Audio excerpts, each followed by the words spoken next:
datang teman-teman. Pada kesempatan ini kita bertemu di mata kuliah Psikologi Industri dan Organisasi.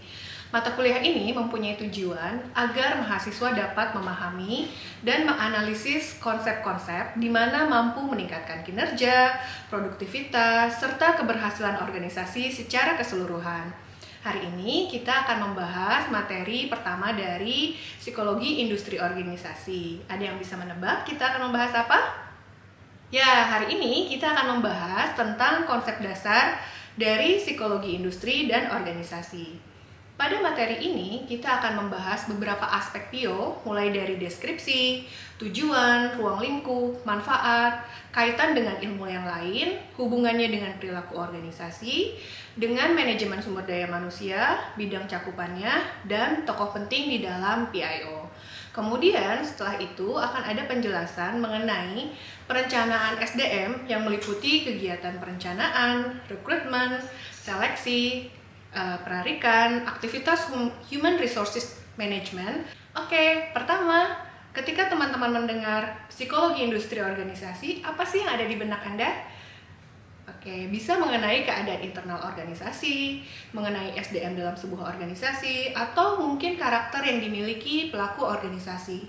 Semua persepsi tersebut dapat dikatakan benar, tapi di sini kita akan menyamakan pengertian dari PIO dalam mata kuliah ini. Ada dua pendapat ahli yang diambil untuk mendeskripsikan PIO. Menurut Cascio, dalam buku yang ditulis Rothman dan Cooper, PIO merupakan cabang terapan ilmu psikologi yang berfokus pada perilaku manusia dalam konteks dunia kerja, organisasi, serta terkait dengan produktivitas. Pendapat lain, PIO merupakan perspektif profesional atau praktisi yang merupakan aplikasi dari pemahaman tentang ilmu psikologi untuk menyelesaikan masalah di dunia kerja. Jika disimpulkan, maka PIO merupakan cabang terapan ilmu psikologi yang bertujuan untuk mempelajari dan memahami perilaku manusia di tempat kerja. Nah, di sini ilmu PIO sendiri bertujuan untuk memastikan keadaan fisik dan mental karyawan di tempat kerja dengan baik, kemudian mempelajari dan memahami perilaku manusia dalam tempat kerja, memperbaiki performa organisasi dan individu, serta meningkatkan produktivitas karyawan di tempat kerja. Selanjutnya, ruang lingkup PIO mencakup 3 aspek, yaitu individu, kelompok, dan organisasi. Pada aspek individu dalam PIO meliputi rekrutmen, perencanaan karir, penilaian, dan pengembangan karir.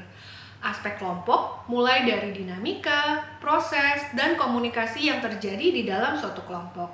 Sedangkan aspek organisasi meliputi komponen yang cukup banyak seperti teori, desain, budaya, perilaku, manajemen konflik, dan pengembangan organisasi.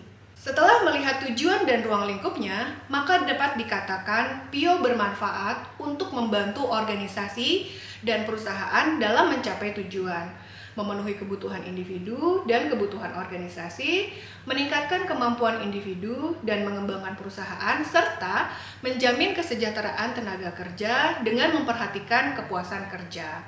Nah, dalam penerapannya, PIO akan berjalan dengan ilmu-ilmu yang lain, seperti manajemen sumber daya manusia dalam hal seleksi, pelatihan, pengembangan sumber daya manusia, penggunaan peralatan dan ruang kerja, hingga interaksi yang dijalin di dalam internal organisasi. Sehingga psikologi industri ini tidak akan bergerak sendiri dan pasti dibutuhkan dalam beberapa kegiatan organisasi. Nah, lalu apa bedanya PIO dengan perilaku organisasi? Jadi, perilaku organisasi itu fokus pada aspek interaksi dengan lingkungan sosial. Sedangkan psikologi industri organisasi mengaitkan lingkungan sosial dengan lingkungan fisik di mana mereka bekerja. Kemudian, tujuan dan bentuk kegiatan PIO hampir serupa dengan manajemen sumber daya manusia, dan keduanya pun memiliki objek yang sama, yaitu tenaga kerja. Namun, sebenarnya keduanya memiliki fokus yang berbeda, di mana MSDM fokus kepada efisiensi dan efektivitas yang dapat ditingkatkan untuk mencapai tingkat produktif, sedangkan psikologi industri organisasi berusaha untuk mengembangkan instrumen untuk memperoleh, menempatkan, dan mengevaluasi tenaga kerja. Jadi, PIO bermanfaat untuk membantu manajemen sumber daya manusia dalam menjalankan fungsi dan juga tujuannya. Ruang lingkup dan fokus yang luas, sehingga PIO dibagi menjadi 4 bidang, yaitu psikologi personalia, yang fokus kepada kegiatan sumber daya manusia, psikologi industri mengenai aspek-aspek yang mendukung produktivitas organisasi, pelatihan dan pengembangan mengenai pelatihan untuk meningkatkan kinerja SDM, ergonomi mengenai aspek-aspek yang mempengaruhi kenyamanan dan motivasi kerja.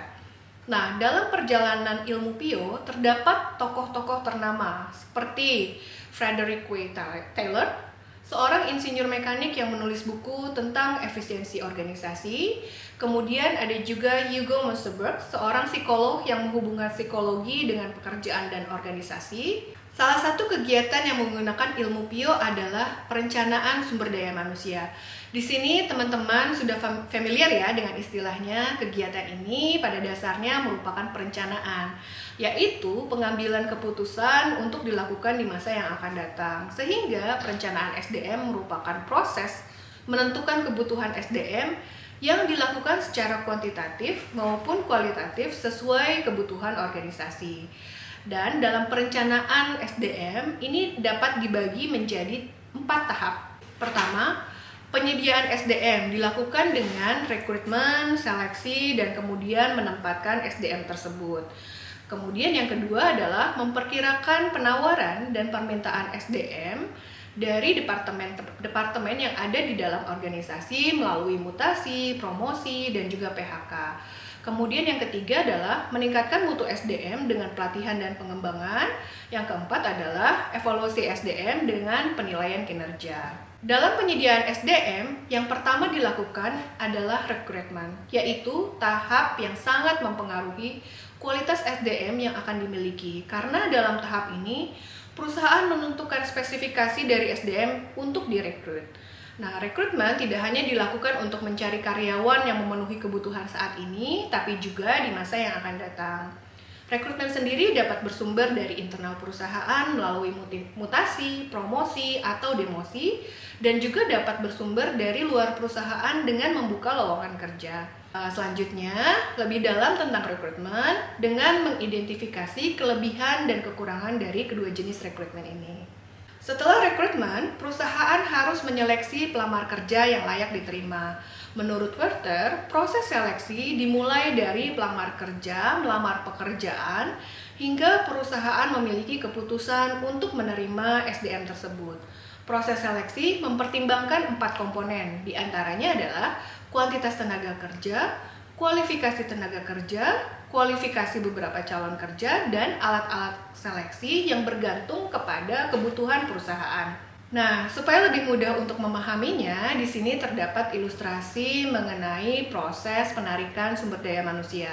Terdapat 3 hal yang mempengaruhi penyaringan tenaga kerja yang dibutuhkan dalam penarikan SDM, yaitu pelamar kerja, beban kerja, dan kebutuhan, serta analisis jabatan.